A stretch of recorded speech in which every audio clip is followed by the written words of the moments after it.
What's up, fight fans, and welcome back to another Vegas Odds breakdown here on the Vegas Odds YouTube channel. I'm your host, the fight analyst Garrett Kerman. With me, as always, is my man Joe Danger himself, Jesse Hobson. What's up, man? How's it going? I want to mention this. I know this isn't a live video, but RIP Jason David Frank. I wanted to mention that Yeah. he does have a few MMA fights under his belt. I was lucky enough to be there for one of them, and pretty cool. Sad story coming out of Houston, Texas, but I would be remiss if I didn't mention, Jason David Frank, his love for MMA, and rest in peace. Absolutely. He was a legend in MMA and just in general. Everybody's known him. Everybody's grown up with him. And it's a really sad story. He even has, I think, MMA gyms, and they're still going. And I feel like they're still thrive, in his memory. And, RIP and my condolences to his family and everybody that's along with him. It sucks. It really does suck. Sorry for starting out with a sour note. I just have to say something No, of course. because I know he is very, very big, and especially in the Houston community, the MMA community here.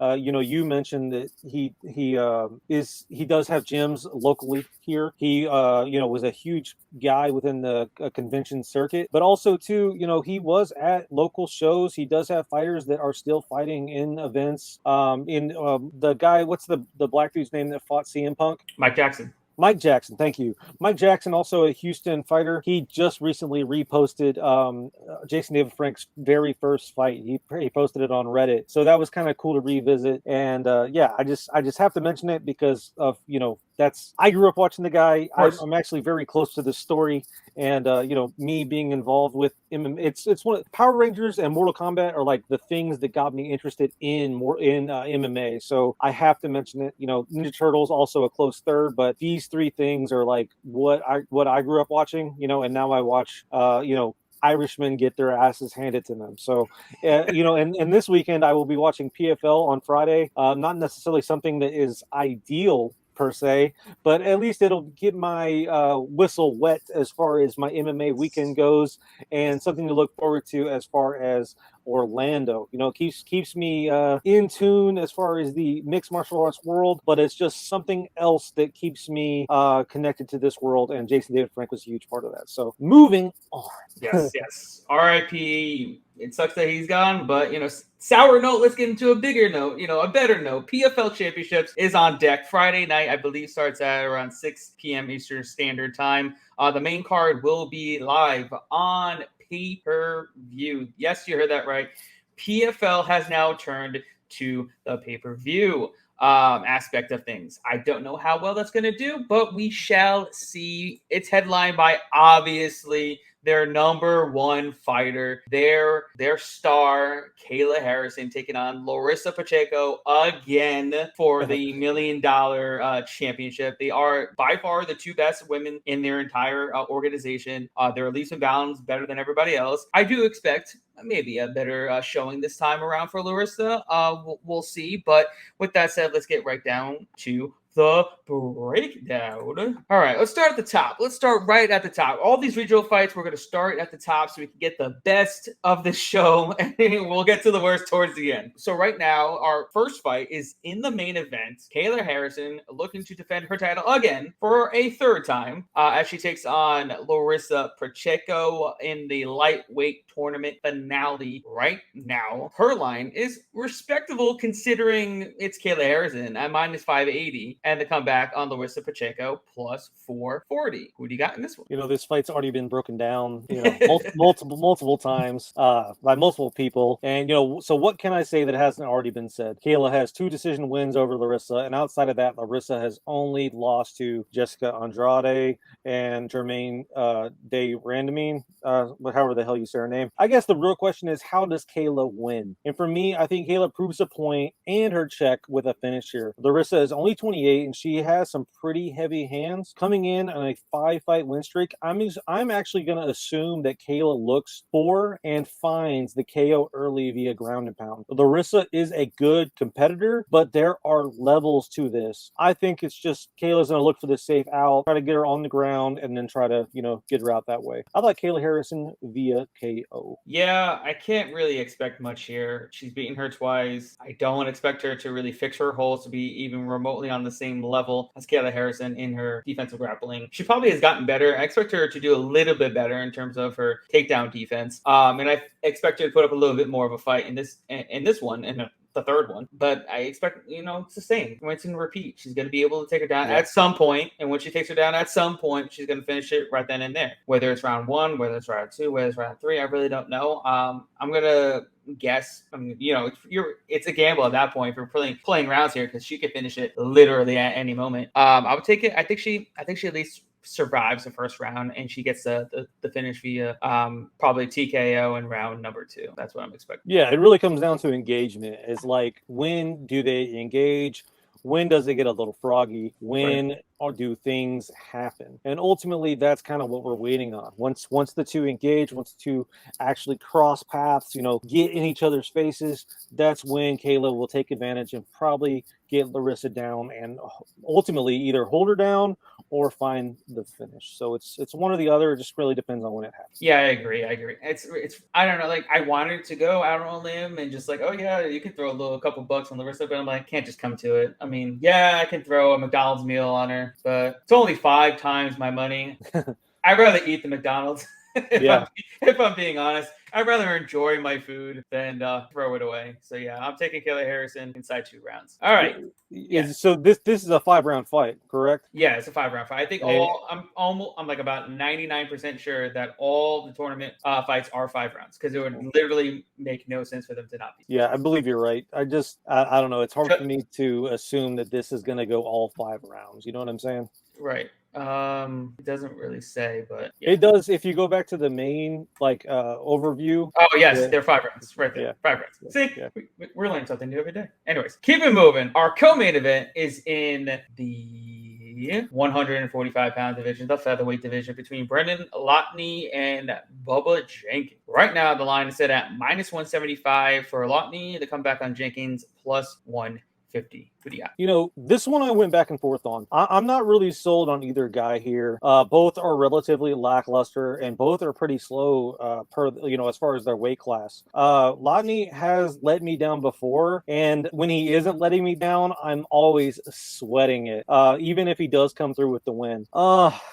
And honestly, I think it'll come down to the last round as well as the activity throughout. Both guys have faced decent competition throughout their careers. So the real question is, who is going to leave it all out there and who comes away with the win because of which? I think this is a really close fight, as either guy could get it done, but I'm going to have to side with Jenkins. It could be either guy, but my money is going to take a stab on the dog, and I will probably take the over as well. I think that this one could very possibly go to the decision. But it's hard. It's hard to really count on either one of these guys. And like I said, the way that Brendan fights, all the writing's on the wall for Bubba to kind of upset this one here. Oh man, like you said, I've been back and forth on this fight. I like what Bubba brings to the table. Great wrestling, like extremely high level wrestling. Some good ground and pound, some good control on the mat, some heavy hands on the feet. I like what Brendan Lotney has been doing as well. His takedown defense has gotten immensely better. We saw it in the Chris Wade fight.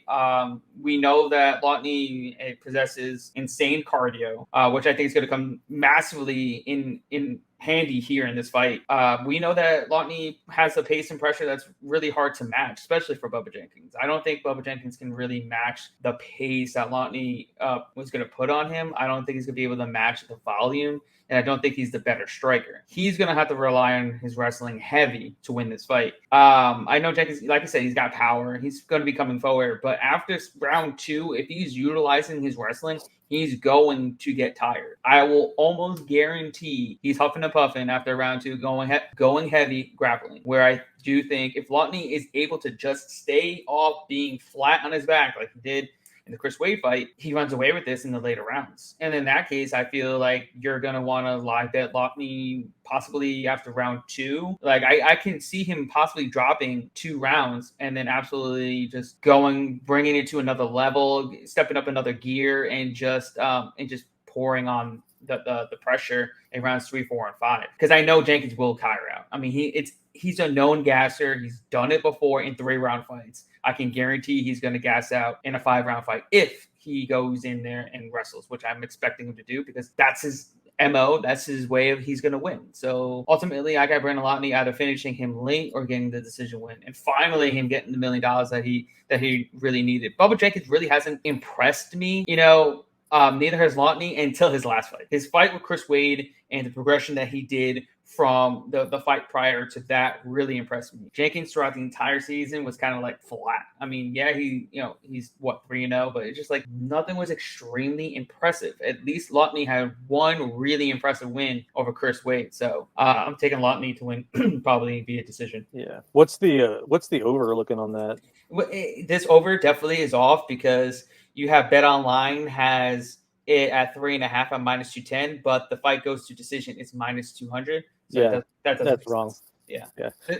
Keep looking at that as the fight gets closer. I would assume. Yeah, I agree. All right, so our next fight up is in the heavyweight division for the heavyweight tournament finale between Ante Delia and Matthias Scheffel. Right now, the line Scheffel is +215. The comeback on Delia -255. Who do you got? What a layup. I'd be willing to bet that Delia was already counting his winnings as soon as he got word that Kapalaza was injured. And then again, when Goldstoff missed out due to visa issues. Delaja is just a better fighter, and we saw that in the last time these guys faced off too. I'd assume this one goes a lot like the last one, but probably a bit faster though. Scheffel, he isn't bad per se. There's just a bigger chance that he gets handled again. I don't know. I like Delja by KO here. I'm gonna go with that as well. I mean, it's hard to really bet against Delia in this matchup against Scheffel because I'm not sold on a Scheffel, even though he's gotten some, improbable wins that probably would never happen again. And I expect him to get knocked out in this matchup. But I'm trying to look at the props here. I kind of like him to survive a little bit. He's shown a little bit of a chin as of late, so maybe he can get finished later. I do think it goes over the 1.5 mark at -145. We've seen Delia go to decision this season. He's not knocking everybody out. Yeah. So this can go further than expected. Looking at, I definitely like that over 1.5. I think that's one of my favorite plays. It's only -145. Delia by knockout is +110. I like that as well because it's plus money. I don't see how in 25 minutes he doesn't get a knockout. If you have plus money on Delia by knockout, it's a must bet really at +110 because it's only going to take 1 in 25 minutes. Yep. If you lose that, then so fucking be it. You know what I mean? You're at 25 minutes for him to dead this guy. He's done it before. He finishes almost everybody he faces. I will take a stab at plus money at +100, +110. I would not take that at minus money. But yeah, I got Delia by knockout. Anyways, let's keep it moving. I don't need much to say there. All right, we got a fight and a showcase fight in the women's featherweight division between Julia Budd and Aspen Ladd, the newly signed Aspen Ladd after missing weight time and time again. Here she is on the PFL roster. Right now, the line is -225 for Ladd. The comeback on Budd +190. Who do you got? Yeah, I'm not sure about this newfound confidence in Ladd. She's on a 2-fight losing skid, and she's a lot smaller than Budd. I mean, there has to be a lot of pressure on her too, coming into this, I would assume anyway. I mean, Budd has faced everyone, and I know she's old as shit, but, but because of which she shouldn't be phased, coming into this. This is just another fight for her. And plus she has the size and reach advantage to get this done. I don't know. I just don't think that Ladd is as good as this line indicates. She should win, but she shits the bed more than my kid ever did. And I'll take the over and the Budd upset because the surging favorite here just is a really weird narrative, and I just can't see. I mean, it's very possible that Aspen Ladd, proves the doubters right once again. Yeah, I can't fathom paying this price for Aspen Ladd, who's missed weight in each of her fights. I'm pretty sure she almost missed weight at like 145 as well, or Yep. if she did, or she might have missed at 145 as well. So yeah, I mean it's just odd. And then Bud goes back down to 145 where she rightfully belongs. She was way too small at 155. And now she's fought at 135, but she's pretty big, and 145 really suits her. She was the mainstay at 145 in the Bellator and Bellator, and she was a champ at one point until Cyborg came in. Other than that, she was pretty much running through everybody. Like you said, she's the bigger of the two. She's definitely the stronger of the two. I don't expect Lad to just get takedowns like she did when she was at 135. I feel like it's going to be a stalemate on the feet because both of these two do fuck all when they're on the feet. They do absolutely fucking nothing. Like you saw Julie Budd's last fight, you're like, what the fuck are you doing? She literally was walking forward, not throwing a goddamn punch, and landing maybe one takedown. That was the entire fight. That's her style. I'm like, my God, this is going to be the worst fucking fight on the face of the planet. This is not going to be interesting at all. Going to be very lackluster. Place your bets on Bud because you're getting almost 2-1 odds. There's no reason you should be laying the juice on Aspen Ladd, win or lose. I'm going to throw a little bit on Bud just out of principle because Ladd should not be minus 225. Yes, she's younger, but that's literally the only thing going for her in this fight. That's it. It's either you're betting Bud or you're passing. And the only reason why I'm going to bet Bud is because it gives me a reason to watch this shit show for 15 minutes. So yeah, I got Julia Budd, but fuck. All right, keep it moving. Our next fight up is lightweight division. Lightweight division between Olivier Aubin Mercier and Stevie Ray. OAM minus 360 to come back on Ray plus 295. Who do you got? Yeah, Stevie has had a recent resurgence due to fighting an over-the-hill Anthony Pettis, who was only really fighting in the PFL to get like a couple bucks. OAM is the better fighter, and everything Ray brings to the table, Mercier should be hip to. I'd also like to mention that Olivier has a way with the judges. He knows what they're looking for, and he definitely fights in a style that seems to get him more nods than disappointment. Must be the Canadian in him. Even though he is French, so I'm the other side of the Canadians, so normally we typically wouldn't get along, but he gets the pass just because he's won me quite a bit of money. I look for him to utilize this style against Ray when the two face off during PFL this weekend. OAM is the stronger of the two. He has a good base, he's a good fighter, and I just think he's going to be the top dog in this one. Oh, yeah. I like the over. I like the over here, and I like OAM by decision as well. What is the over? The over 4.5 rounds at minus 170. Yeah, that sounds about right. I mean, you might just pick him by decision if you're going to bet that, because I don't see. And by decision is minus 105. I don't know. I feel like he could finish Stevie Ray at some point via knockout. He totally can knock him out. We've seen Stevie Ray gas out trying to grapple the first fighter that he faced, where he just shit the bed in a fight that he seemingly should have easily won. But I like to fade that guy all the time, no matter what. So, but anyways, that's here nor there. But in this matchup, this is a terrible matchup for Stevie Ray. Stevie Ray just came out of retirement just so he could fight in the PFL. Like you said, get a few bucks, maybe get a few wins, maybe make it to the finals if he gets Anthony Pettis 2 times in a row. And now he's going against the number one guy in the entire division, easily the best guy in the division. Olivier is definitely the better striker, better counter striker, better wrestler, stronger, faster, throws more combinations, better defense on the feet, better cardio. The only thing I give Stevie Ray advantage is his submission game, his jiu-jitsu. He's a black belt. He does numerous jiu-jitsu tournaments. That's what he was doing before getting signed to the PFL. So if he does go down there, yeah, he'll probably throw up some submissions, but I think Olivier is just going to be too defensively sound in every aspect, and he's just going to be the one that's going to be the busier of the two. On the feet, he's going to be the one that's going to be landing more shots. And yeah, give me OAM.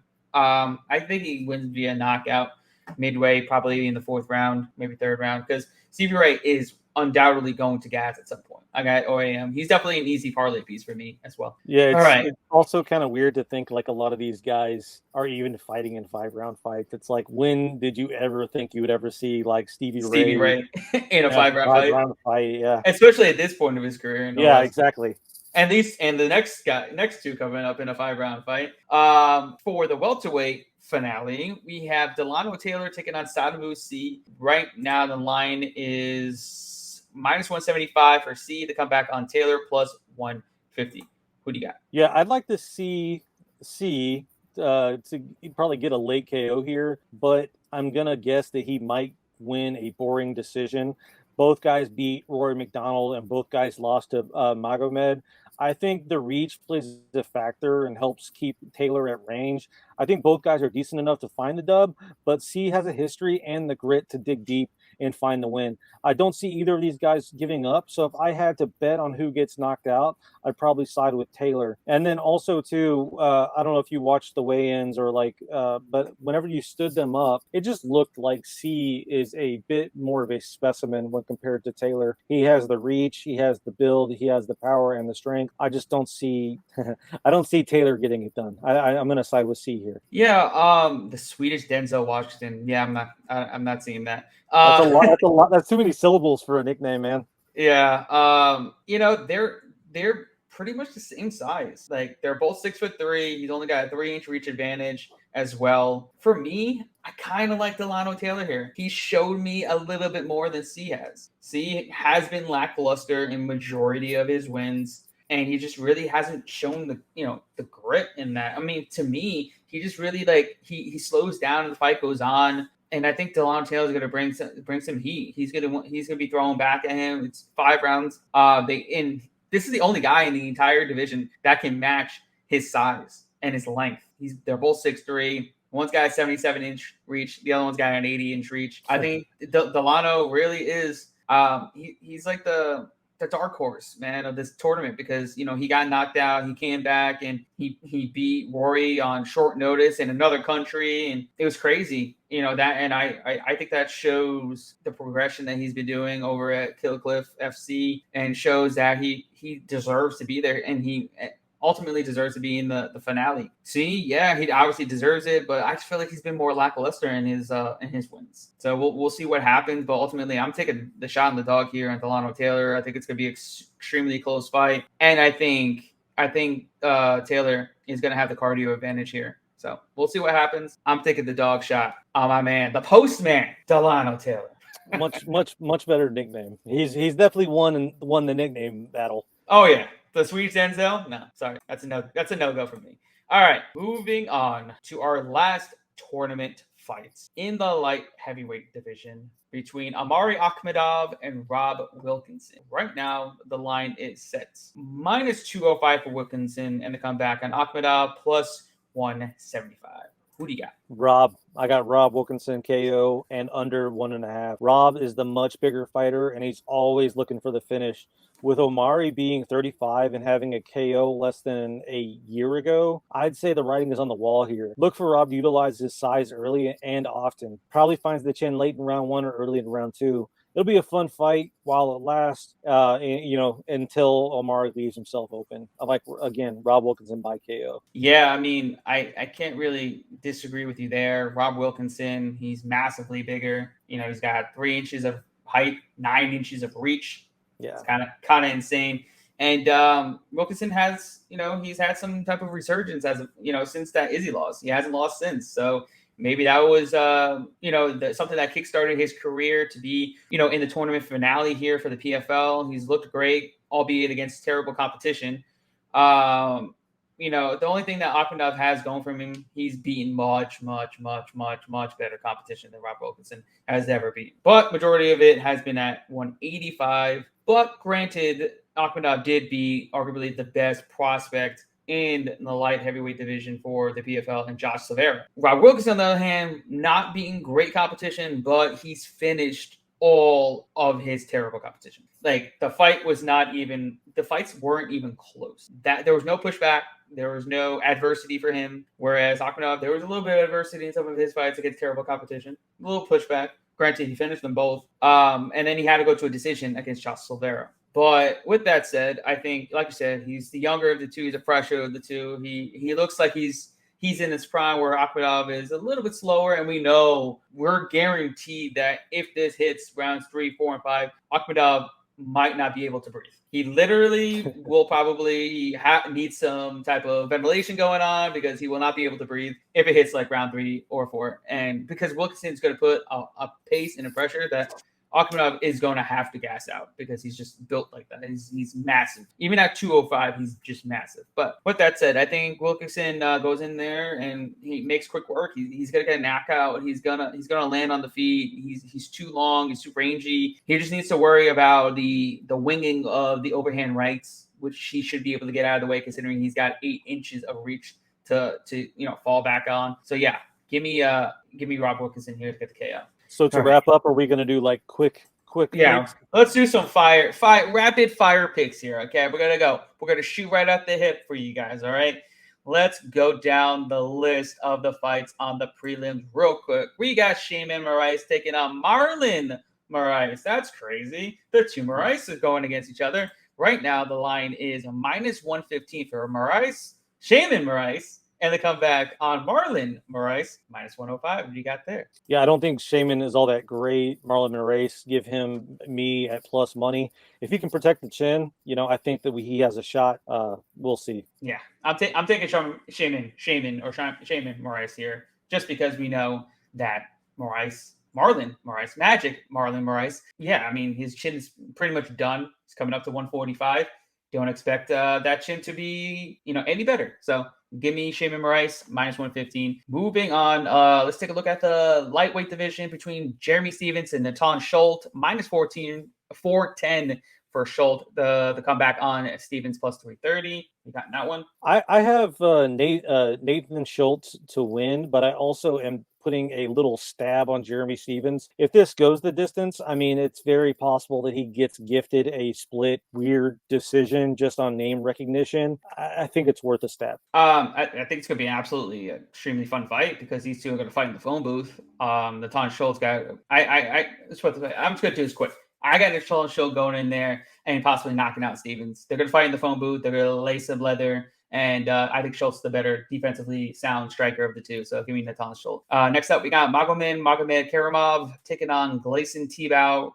Magomed Karamov -460. The comeback on Tibau +370. Yeah, this really comes down to how is Magomed going to win. I think he gets it done by decision. It just seems like he is kind of not necessarily lay and pray, but like lay and play with his food ultimately. And I think we'll see a lot of that here. Yeah, I mean, there's a no-brainer here. Tibau, yes, he's juiced to the gills. We know that, obviously. But that can only do so much against someone who's much more skilled than you are. Magomed Karamov goes in there and finishes him inside 2 rounds. I really can't fathom him losing to Tibau, who's absolutely straight garbage and should not be fighting anymore. And last but not least, we have a fight in the women's lightweight division, I believe. No, we have the flyweight division. That's okay. Maybe they're adding the flyweights. Who knows?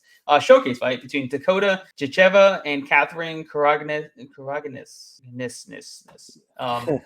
Jicheva -360, Catherine +295. You got that? I got Dakota. I got her by KO. I feel like that obviously this one's set up for her to shine. Yep. Yeah, I don't even know who these people are, and I could tell that this is literally a showcase fight. Oh yeah. So yeah, give me Dakota by KO. And before I pass it back over to you, this last one is kind of a weird one too, because this Ali Walsh, he has 1 win, 1 loss, and it's like against horrible competition.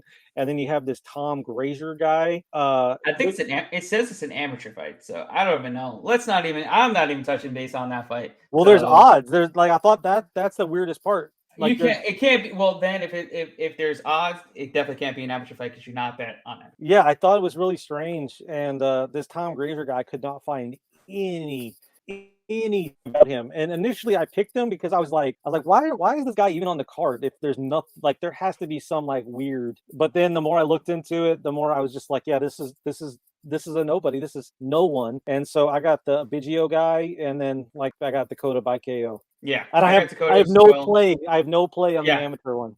Yeah, I just got Dakota, and I don't care about the very first fight. That shouldn't even be a fight. But anyways, that's what you got for you guys for this week's breakdown on Vegas Odds, the YouTube channel. PFL Championship on deck Friday night, 6 p.m. Eastern Standard Time.